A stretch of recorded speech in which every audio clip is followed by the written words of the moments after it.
So, what is the one box that I bet you not very many of you take on the water with you? You know what it is? We're going to find out. You ready to run and gun? It's time for blast off. Let's go.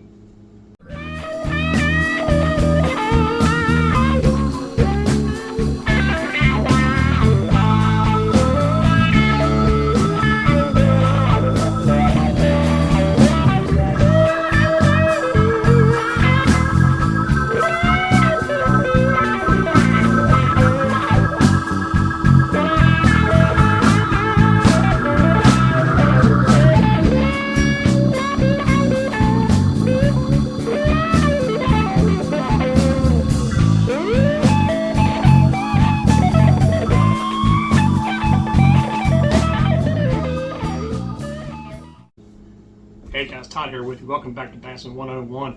Check it out, man. I got me a new backdrop on widescreen now. I ain't gotta worry about hearing nobody fussing about these little bitty things I do. But man, all I got's a cell phone, so I gotta do what I can do, man. And my wife says this backdrop matches my personality perfectly because you know I'm a goofball. Anyway, on a serious note, this is the first video of the year, and I thought I would start off with something serious. What is the one tackle box or box that most people forget to take on the boat with them? You know what it is? It's a first aid kit. You know, I'm an accident prone kind of guy, and I'm gonna tell you what, I always kept a little Ziploc bag full of all kinds of Band-Aids and stuff. I used to even take it on tournaments with me and stuff because you never know what's going to happen. Although I end up hooking my clothes more than I hook myself. But this is a 3500 one area box, no dividers, and it's waterproof. It's watertight. It has a seal in it and everything, so I can keep all my first aid stuff in here. So let's take a look at this, and I'll show you what I got. That's a little bit of everything, but it all packs in this box really neat. Of course, it's liable to spring out when I open it. But let's take a look, see what I got here. Okay guys, here's your simple first aid kit. As you can see, it's not big.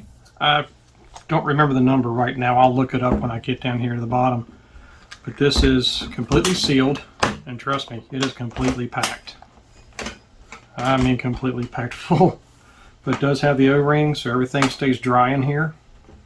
I do have some small pieces of cotton rags for wiping things. You can always use, I know I'm so nerdy, you can always use a little bit of cotton swabs, poison ivy cleaner. I've also got just a few packs of alcohol wipes, a couple of small little Band-Aids. Like I said, you can always come home and refill this. These are patches, which I will show you in a minute what these go to. You always need tape. That's fabric tape. That's good stuff too. Small bottle of peroxide with a little medicine dropper.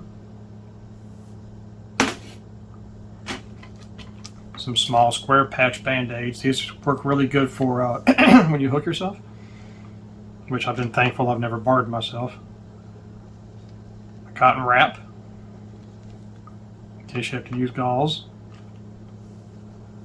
Topical powder wound seal, in case you get a really bad boo-boo. This here is a lotion that my wife makes. It's out of, you can get these little bottles off eBay. I cut the top of it off so I can squeeze it out. It's a lotion, but it works 100 times better than Neosporin, which you don't want to use something like Neosporin anyway. You want the antibiotics to work on that wound, but this works amazingly well, and it works good as chapstick too. You can eat this stuff; it's not going to hurt you. It's made of, I think she's got coconut oil, some other natural herbs and stuff in here, and castor oil as a base. And you can even set it up, let it get liquidy, and even use it as well. But it works really, really good. Here's some iodine. Don't go anywhere without bee sting. That really helps. Splinter out. It always works really good. And in the same pack, I also have some butterfly bandages in case you get a pretty good little cut. Now this will make you say cuss words you never knew existed. This is basically Robbie's new skin. Back when I used to bowl all the time, I used to own a pro shop. And this is the best. This beats super glue. And that's what these patches are for. So if you get a really bad blister or you get a cut, you can put that patch over the cut and paint this stuff on there. It'll harden within like 5-10 seconds. Or if you got a cut, you can paint the cut. I'm going to tell you, this stuff stings for about the first 5 seconds, and I promise you, I don't care how many times you go to church, that right there is going to make you cuss. I promise you. I've gotten used to it myself. Some elastic type band-aid strips, regular band-aid strips. There's some bigger fingertip type patches. Like I said, I'm not carrying a lot of stuff in here, just a little bit of everything. Because you never know what's going to happen. Some bigger patches, a larger patch, and this is a non-adhesive pad. This is basically just a big cotton patch. And the model number is Plano 4648-1. It's also 3440. And you can get this at Walmart. If not, you can order it. But it's just a small, simple box. You see, it's not real thick.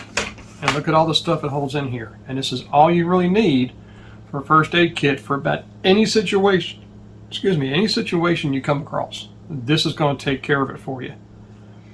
And I will put a list up on the screen here of everything I've got in case you want to make a list of your own. And that, guys, concludes my first aid kit.